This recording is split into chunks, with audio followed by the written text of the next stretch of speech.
রাখলেও এটা কপি হচ্ছে, অথবা কন্ট্রোল জে দিলেও কপি হচ্ছে। আপনারা যেভাবে ইচ্ছে নিতে পারেন। নেওয়ার পর মাঝখানে আমার একটা ব্ল্যাঙ্ক লেয়ার তৈরি করলাম, এখানে ক্লিক দিয়ে। তৈরি করার পর আমরা চাচ্ছি যে হোয়াইট কিংবা কোনো একটা কালার দিয়ে আমি এটাকে ফিল করে দেবো। ওকে,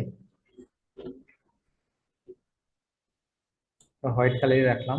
কন্ট্রোল ব্যাক স্পেস, আপনি যদি ব্ল্যাক রাখতে চান তাহলে অল্টার ব্ল্যাক স্পেস দেবেন, ব্যাক স্পেস দেবেন। অর্থাৎ ফরগ্রাউন্ড রাখতে চাইলে অল্টার ব্যাক স্পেস, আর ব্যাকগ্রাউন্ডের যে কালার সেটা দিয়ে ফিল করতে চাইলে কন্ট্রোল ব্যাক স্পেস। তো আমি ব্যাকগ্রাউন্ডের যে কালার সেটা দিয়ে ফিল করতে চাচ্ছি, সেই জন্য কন্ট্রোল ব্যাক স্পেসে ক্লিক করলাম। ওকে, তারপর আপনারা চলে যাবেন হলো চ্যানেল। চ্যানেলে চলে আসলাম। চ্যানেলে চলে আসার পর আপনারা এখান থেকে চলে যাবেন ইমেজ। ইমেজ থেকে যে ডুপ্লিকেট যে ইয়াটা দেখতে পাচ্ছেন, এখানে একটা ক্লিক দিবেন। ডুপ্লিকেট অর্থাৎ এইটাকে আপনি ওকে করে দেওয়ার পর এই পাশে একটা ডুপ্লিকেট লেয়ার হবে। তো দেখেন, এই আমার এই লেয়ারটা ডুপ্লিকেট হয়ে এই পাশে আসছে। সো এখন বাকি কাজটুকু আমি এখান থেকে ক্রিয়েট করব। এখান থেকে ব্লু যে লেয়ারটা দেখতে পাচ্ছেন, আমি এটাতে একটা ক্লিক দিলাম। ক্লিক দেওয়ার পর আমি এখান থেকে চলে যাব হলো ইমেজ মোড। সিএমওয়াই কে আমি এখান থেকে এটাকে ম্যানেজ করব। সিএমওয়াই কে ম্যানেজ করার পর দেখেন এখন করলে কিরকম হয়ে যাচ্ছে। তো আমি আর একটু পরে করার চেষ্টা করি। এখান থেকে যে ব্লু লেয়ারটা এটাতে সিলেক্ট, এটা ড্রপ এন্ড ড্র্যাগ করে আমি এখানে রাখলাম, একটা ব্লু লেয়ার কপি হলো। হ্যাঁ, ব্লু লেয়ার কপি হওয়ার পর আমরা এখান থেকে যদি এখন ইমেজের মুডটা চেঞ্জ করি, দেখি যে সিএমওয়াই কে ওকে হচ্ছে না। যাক, দরকার নেই, আমরা এখান থেকে চলে যাচ্ছি হলো ইমেজ অ্যাডজাস্টমেন্ট থেকে লেভেলস।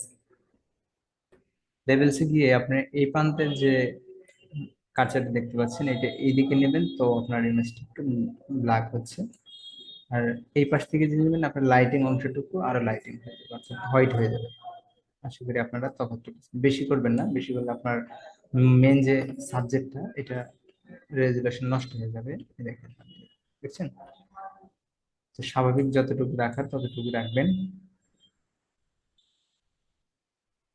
আমি এতটুকু রেখে এটাকে আর একটু বাড়িয়ে দিয়ে দেন ওকে প্রেস করলাম।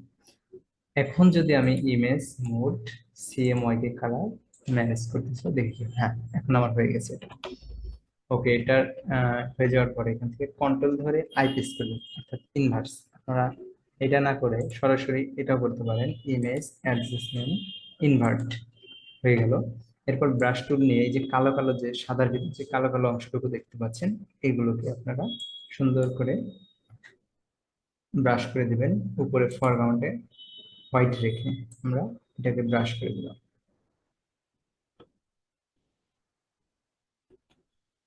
ওকে, এবার কালো রেখে যদি আপনি চান, যে এখানে হালকা দেখা যাচ্ছে এগুলোকে রিমুভ করতে, তো আপনারা কালো অংশটি এভাবে মাস্কে ব্রাশ করে আপনারা এগুলোকে নয়েজ গুলোকে রিমুভ করে দিতে পারেন।